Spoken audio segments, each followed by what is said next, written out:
أبي أحمد متأنققتا نيرترا وجهران والله فكرا والله بس غونا خوينو أبي أحمد نيرترا أتأنقق الله انتهي كل كلون منكم مخانو انتهي كل كم زلالي ون بدن بس لزردنا إرتراويان بدن بتردي أم يمزول أمنة لني أما حبراو ميديا ون مبزحتهم ينشراشروا والله تا وداي ነገር ግን ምርዳእ ጥራሕ እኹለ ይኮነን ነቲ ዝብሎ ዘሎ ፈኸራ ምስ ታሪክ እውን ምስ ህሉ ኩነታት እውን እተሓሒዝካ ንዕኡ ምድላው እውን ወሳኒ ዝብል መልእኽቲ ክሕልፍ እሞ እቲ ፈኸርኡ ሳላ ኢህወደግ ኣብዚ ደረጃ እዚ ዝበፅሐት ኢትዮጵያ ዋላ ናይ ኢትዮጵያ መከላከያ እውን ኣብዚ ደረጃ እዚ ክበፅሕ ከሎ ኣየር ሓይሉ እውን ሓዊሱ أبي أحمد كم زسرحو مسيلو إيو تجهرو جن ولا تنزجهر لن ولا تنكاب إيه ودق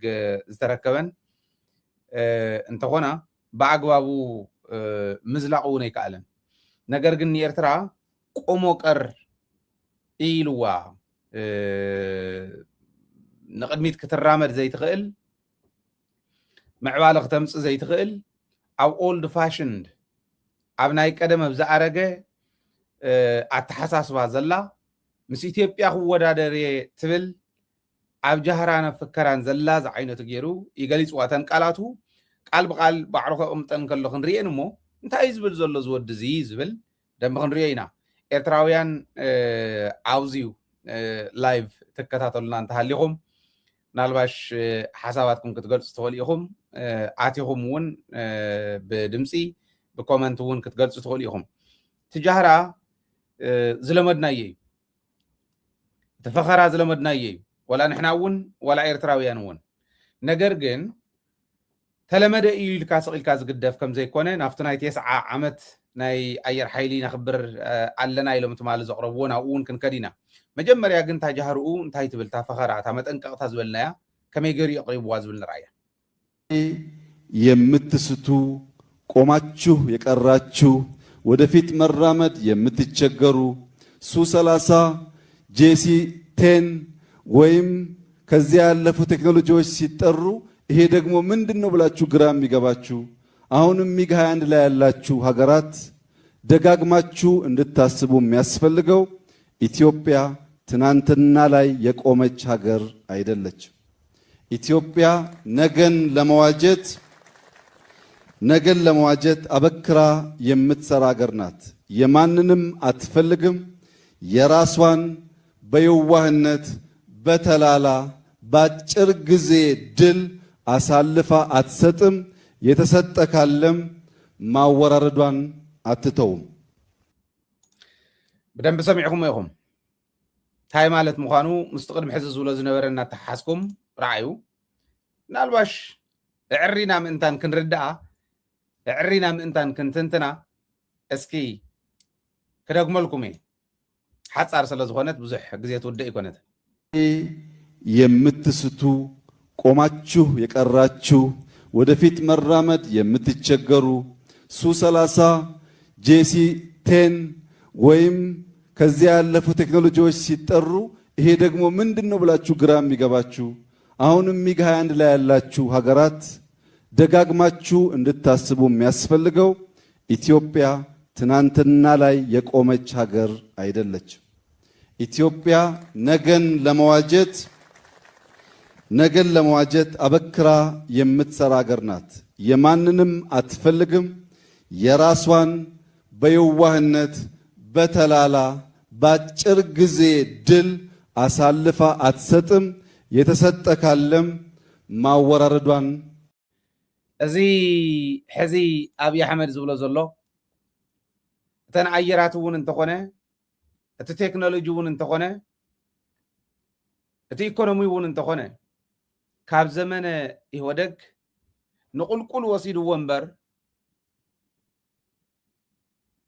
ብተወሰነ መልክዕ ዘመሓየሸ ነገር እውን የለን። ካብ ናይ አዲስ አበባ መንገድታት ዕምበባን ሳዕርን ወፃኢ ካሊእ ዝገበረ ነገር የለን። ዝወዲ እዚ ስለትርድእዎ እየ እንታይ ማለት ምዃኑ እንታን ክርድኦ ተቅድም ኢለ ዝጋበዝኩኹም ናይ ሓይሊ ኣየር ኢትዮጵያ ብዘመነ ኢህወደግ እንታይ ይመስል ከም ዝነበረ ብደንብ ክርድኦ ንሱ እውን ትዝ ክብሎ ዝተወሰና ድሮናትን እተን ትማሊ ኣብ ሰማያት ኢትዮጵያ ዝሽክርከራ ዝነበራ ናይ ዩናይትድ ዓረብ ኤምሬት ኣየራትን ነዚኣተን ሒዙ ካብ ዓዲ ሃገር ዝተለቅሕን መፅአን እውን ዋው ክዛረቡ ከለዉ ናይ ዩናይትድ ዓረብ ኤምሬትስ ኣየራት እዮም ዝነግሩና ነይሮም ምስ ዩናይትድ ዓረብ ኤምሬትስ ዘለዎ ረኽቢ ንጥፋኣት ኢትዮጵያ ንጥፋኣት ሕድሕድ ብሄር ብሄረሰብ ዝገበሮ ጥምረት ኣለዎ በዚዮ ንክሕዶን ኢትዮጵያ ትበሃል ዓዲ ግን ናይ ቁልቁለት መንገዲ ዝጀመረት ዝወዲ እዚ ካብ ዝመፅእ ንድሓር ምዃኑ ብደንብ ትግንዘብዎ ሕዚ ኣብ ሚግ 21 ዘለኹም ንቅድሚት ፈልከት ዘይበልኩም ኣብቲ ኦልድ ፋሽንድ ዘለኹም ኢትዮጵያ ዝተወሰደ እንተሃልዩን ክተምልስ እያ ናይ ባዕላ እውን ኣይትህብን ስለዚ ድልዋት ኢና ንኩናት እዩ ዝብለና ዘሎ እቲ ጉዳይ ኩናት እዩ ካልእ ተኣምር የብሉን እቲ ብጣዕሚ ዝሕዝን ግን ተዓዲ ብኢኮኖሚ እውን ብኩሉ መዳይ ቁልቁለት ትኸድ ዘላ ዓዲ እያ እሞ ንኤርትራ እንተኮይኑ ትትምክሕቲ ከምቱ ኣነ ዝሓስቦ ቃል ብቃል እውን ንምትርጋም ዝኸብድ ስለ ዘይኮነ ኤርትራ ዘውረደተን ሄሊኮፕተራት ናይ ኢትዮጵያ ክንደይ እየን ኤርትራ ዘቃፀለተን ሚጋትን ሄሊኮፕተራትን ክንደይ እየን ሚግን ሄሊኮፕተርን በዝሒ ብምህላው እንተዝኾን ነይሩ ኣሜሪካ ዝኸሰረትሎም ዓድታት ክንደይ እዮም ካብ ኣሜሪካ ንላዕሊ ናይ ሚግን ናይ ሄሊኮፕተርን በዝሒ ዘለዎ ዓዲ ደለያ እታ ኮይና ተሳዒራ ብዙሓት ዓድታት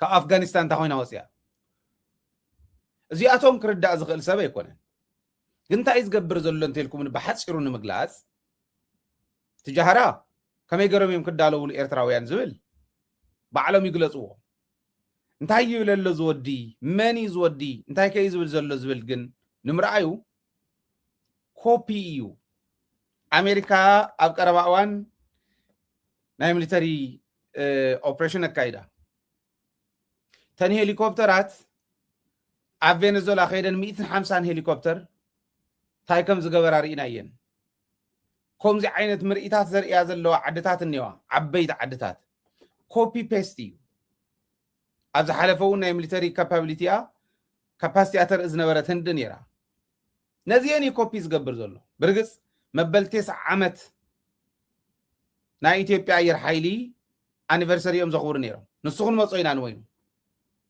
እቲ ወዲ ግን ኣብዚ ዝሕለፎ መልእኽቲ ኢትዮጵያ እንደዚ ናት ኢትዮጵያ እንደዛ ናት ክብል ከሎ ከምኡ ስለ ዝኾነት ኢትዮጵያ እንተይኮነስ ኮፒ ፔስት ምግባር ናይ ዓዲ ሃገር መደረ ናይ ዓዲ ሃገር ምርኢት እሞ ከዓ ተነኡ ዝነበራ መብዛሕትአን እንተን ኣየራት ናይ ዩናይትድ ዓረብ ኤምሬትስ እየን ባዕሎም ይገልፅዎን ከም ዝነበርቶም ኮመንታተራት ማለት እዚ ዝኸም ዝበለ ዘረባ ዝኸም ዝበለ መደረ ኮፒ ናይ ምግባር ኣመል እዩ ናይ ምቅዳሕ ናይ ምኹራጅ ኣመል እዩ ኣነ ዘላግበሎ ይኮነን ባዕሉ I am my sister's keeper. I am my brother's keeper. I am my sister's keeper. I am my brother's keeper. I am my sister's keeper. I am my brother's keeper. I am my sister's keeper. Think big, start small, scale fast. Think big, start small, and scale it faster. ይሄ ብርጭቆ ባዶ አይደለም። ይሄ ብርጭቆ ባዶ አይደለም። አየር አለበት። በውስጡ አየር አለ። ውሃ ስታስገባ አየሩ ይወጣል። ልክ ውሃ ስጨምርበት ስፍራ ይለቃል። Nigerians and Indians were both colonized by the British. But the Indians rejected the British culture. They rejected the British religion. They rejected the British food. They rejected the British way of doing things and hold on to the British technology. አብዛኛው አፍሪካ እና ህንድ በኮሎኒ የገዛችው እንግሊዝ ናት። እና ህንዶች የእንግሊዝን ሃይማኖት አልተቀበሉም። የእንግሊዝን አለባበስ አልተቀበሉም። የእንግሊዝን ቋንቋ አልተቀበሉም። የእንግሊዝን አድሚኒስትሬሽን ስታይል ተቀበሉ። የእንግሊዝን ቴክኖሎጂ ተቀብለዋል። Africans accepted the British culture, the British dress code, the British food, the British every religion, and rejected the British technology. አፍሪካ እንዳለ ሱፍ ተቀብሏል። እንዳለ እምነት ተቀብሏል። ቴክኖሎጂና እውቀትን አልተቀበለም። Take example Sweden. I can go to a shop, get an iPhone 12, credit. House, credit. Car, credit. Everything is credit. Even underwear, you can get it on credit. If you lose your job, you lose everything and you can go to the streets, okay? In Uganda, if you lose your job, you get to keep everything. እንደ አውሮፓ ሀገር ውስጥ አንድ ሰው ቤቱ ብድር ነው፣ ስልኩ ብድር ነው፣ መኪናው ብድር ነው። አንዳንዴ ጌጣጌጥም ወርቅም ምናምንም ውድ ልብሶችም በብድር ይወስዳል። ግን ሀብታም ሀገር ነን ይላሉ። አንድ ሰው ከስራ ቢባረር በማግስቱ ያሉትን ቁሳቁሶች የመወሰድ አቅሙ በጣም ከአውሮፓና ከአደጉ ሀገራት አንጻር ያነሰ ነው። ኮፒያታ ናይ አየር እውን እታ መደረስ ሰማዕኩማ ንሕና ፓወርፉል ኢና ቀደም ዝኸደውን ሕጂ ክውሰድ ዝድለውን ክንወስድ ኢና ማለት ከዓ ናይ ትራምፕ እያ። ትራምፕ እንታይ ኢሉ ሰሙን ግሪንላንድ ንሕና ሒዝናዮ ነርና። ኣብ ካልኣይ ኩናት ዓለም ጀርመን ንዴንማርክ ኢንቬድ ክትገብራ ከላ ዴንማርክ ንግሪንላንድ ረኪባታ ነይራ እያ። ኣሜሪካ ግን ሓያል ሃገር ስለ ዝኾነት ከይዳ ሒዛቶ መሊስና ግን ሂብና እያ። ብለዋህነት ሂብና እያ ይብል። ብለዋህነት በየዋህነት እንደዚህ የተውነው ካለ ይብለካሎ እዚ ከዓ ብለዋህነት ሂብና እያ። ነገር ግን ሕጂ ኢትዮጵያ ኣብቲ ዝነበረቶ ይኮነትን ዘላ። ነገር ግን ኣሜሪካ ኢሉቲ ከዓ ከምቲ ናይ ቀደም ስቱፒድ ዝኾነት ተሓሳስባ ኣይኮነትን ዘላ። ታይዳ ተዝተወሰደ ብሓይሊ ክነምልሶ ኢና። the most powerful ዝኾነ ሚሊተሪ ኣለና ሱን ይብለካሎ። ኮፒ እያ ካሊእ የብላን። ፍረ ነገሩ ኮፒ ምዃኑ እየ ክቕምጥ ደልየ። ብዋናነት ግን ንኤርትራ መፃኹኺ እዩ። እቲ ናይ ኩናት ደንቆሮ ስለ ዝኾነት መራርሓ ጠቕላላ ንሱ ሰብኣይ ጥራሕ ተይኮነስ ናይ ደናቁር ስብስብ እዩ ተመራርሓ። ምክንያቱ ኢትዮጵያ እኮ ንኣፍሪካ ሙሉእ ክትምግብ እትኽእል ዓዲ እያ። ብሃፍቲ ብተፈጥሮ ሃፍቲ ሓመድ ልሙዕ ማይ በቢ ዝኸድካዮ እታ ዓዲ መላእ ኣፍሪካ ክትምግብ ትኽእል ዓዲ እያ። ብጣዕሚ ዝገርም ከዓ መላእ ኢትዮጵያ ዝተፈላለየ ማዕድን ዘለዎ እዩ። ዝተፈላለየ ማዕድን ቤንሻንጉል ወርቅ ኣሎ፣ ኣብ ትግራይ እያ ኩላ ከም ዘለዋ ማዕድን እያ።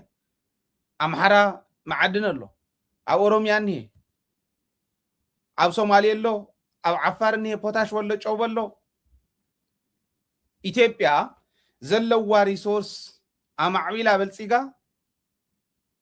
ንመላእ ኣፍሪካ ክቕልብ ዝኽእል ዓቕሚ ዘለዋ እያ። ቶሎ ክትቅየር ትኽእል ዓዲ ዝነበረት እያ። ሕዚ ምንታይ እኒሄ ባሕሪ ናይ ኤርትራ እንተዘይሕደኩ ካብኡ ዝገርም ተሓቂ ኢሎም ኮሪኦም ክርአ ምእንታንስ ምኒልክ ዝበሃል ደድሕሪ ዘይማዕበሉ ክዳን እንኳ መኽዳን ዘይኽእሉ ደድሕሪኦም እናጎየ ባሕሪ እናቆርመ ከም ሃንዛ ዝሸጦ ሰብኣይ ንሱ በዲሉና እዩ። ስለዚ ምስ ኤርትራ በዚዩ ክንደራደር ንኽእል ኢና። ብሂብካ ምቕባል ኢልካ ምእታው እኮ ናይ ለባማት ነይሩ። ብሓይሊ ካብ ህዝቢ ኤርትራ ንሓንሳብ ሓንቲ ኤርትራ ብሓደ ዓመት ንወልድ ኢና መኽነጥፋኣኩም ኢና ይብል። ንሓንሳብ 10 ሚልዮን ሰራዊት ክሰደልኩም እየ ኢንቬድ ገብረኩም እየ ዋይፕ ኣውት ገብራ እየ ኩላ ክወስዳ ይብል። ንሓንሳብ ኤርትራ ትበሃል ሃገር ከመይ ከም ዝኸደት ኣይፈልጥን ይብል። ዩናይትድ ኔሽን ዝፈልጦ ሪፈረንደም እዩ። እንታይ ይብል ከም ዘሎ ዘይፍለጥ ሰብ ስለ ዝተጃሃረ ተደናጊፆም ናብ ዝኾነ ከኣቱ እዮም ኣይኮነን። ፈልጡ እዮም ከመይ ገሮም ዓዶም ከም ዘውሕሱ። ምክንያቱ ጃሃር ኣይኮነን ማለት ኤርትራን ትግራይን ኣብዚ ዝሓለፈ ጀኖሳይድ እያ ተበዲልና ኢና ኢለ ተሓቀ ይክሕዶን። ኣብ ፅምዶ ስለ ዘለና ኢለ ከዓ ዘየብሎም እውን ኣይዎምን። ኤርትራውያን ተፈተወ ተፀልአ ማንም ፈተወ ማንም ፀልአ ዓዶም ዘውሓሱ ሃገሮም ዝመስረቱ ናጽነቶም ዘረጋገጹ ብቕልጽሞም እዮም 4 ነጥቢ 44 እውን ኣቕምጠሉ እዚዩ ማንም ዘይኽሕዱ ሓቂ እዩ ስቕኢልካ ማለት ክንዱ ዝኣክል ክድንቁር እየ ዝበለ ሰብ ኣይሰምዕን ኢሉ ዝደንቆረ ሰብ እንተዘይኮይኑ ኤርትራ ብቕልጽማ እያ ትማል እውን ሃገራዊ ሒሳ ብቕልጽማ እያ ለም እውን ተውሕስ ኣየር ኣብ ሰማያት ኤርትራ ንምንታይ ዘይበረራ ክንብል ይንኽእል ኤርትራ ናይ ትራንስፖርት ኣየር እያ ዘይስራሓትሉ እምበር ናይ ጦር ደኣ እሞ ኣብ ኣሌንዮን ኣብ ኣንድዮም ነይሮም ናይ ጦር ሚጋት የብላን ኤርትራ ክብለኒ ይኽእልን ተንዝብለን ዝነበረ ሱ 23 ይኹና ካልኦት የለዋ ናብ ኤርትራ ክብለኒ ይኽእልን ተን ሄሊኮፕተራት ናይ ውግእ የለዋ ናብ ኤርትራ ክብለኒ ይኽእልን ኣውያ ኢንቨስት ገይራ ብኡ ፀገም የብሎምን ቦት ካሊእ እዮም ወዲቖም ዓዶም እዮም ዘየልምዑ ተሓድነት ተመጀመርያ ኢሳያስ ኣፈወርቂ ዝነበሮ ክብሪ ንሱ ዝኣክል ክብሪ ሃልይዎ ንቅድሚት ክራመድ ተዓዲ ሓድነቶም ኣረጋጊፆም ትመንእሰይ እውን ኣብ ዓዱ ከልምዒ ዘይተገበረው እዮም ፌይል ገይሮም እምበር ኣብ ኩናት ሰናፋት ኣይኮኑ ንባዕልና እንተጋሩ ሓያላት ኢና ሓያል ተዋጋኢ ህዝቢ ትግራይ እንተይልና ኤርትራዊ ካብኡ ተፈልየ ካሊእ ተፈጥሮ ይብሉ ሓደ ኢት ህዝቢ ሓደ እዩ ፖለቲካዊ ስብከት ናበይ ናበይ ገይርዎ ሽርሒ ፀላእቲ ናበይ በቲንዎ ካሊእ ታሪክ እዩ ተፈትዎ ተፀልአ ግን ኤርትራን ትግራይን ብኩናት ነናይ ባዕሎም ቅዲ ኩናት ዘለዎም ዋላ እንተኾነ ሕዝታ ብትግራይ ጥራሕ ትፍለጥ ቆረፃ ትበሃል ናይ ተጋሩ እያ እቲኦም ካ ናይ ባዕሎም ኣለዎም ብፍላይ ኣብ ከቢድ ኣብቱ ሕዚ ሃተውተው ዝብለሉ ዝነበረት ሰብኣይ ኣብኡ ሰነፋት ኣይኮኑ ስለዚ ስለተጃሃረ ኣብ ዝኾነ ኣደባባይ ወፂኡ ዘንጨብጭቡ ሰባት ቀሪቡ ተጃሂሩ ስለ ዘንጨብጨብሉ ዝመጽእ ለውጥ የለን ኢትዮጵያውያን እንደገና ክቕቀሉ ይወስዶም ከም ዘሎ ክፈልጡ ክእሉ ኣሎ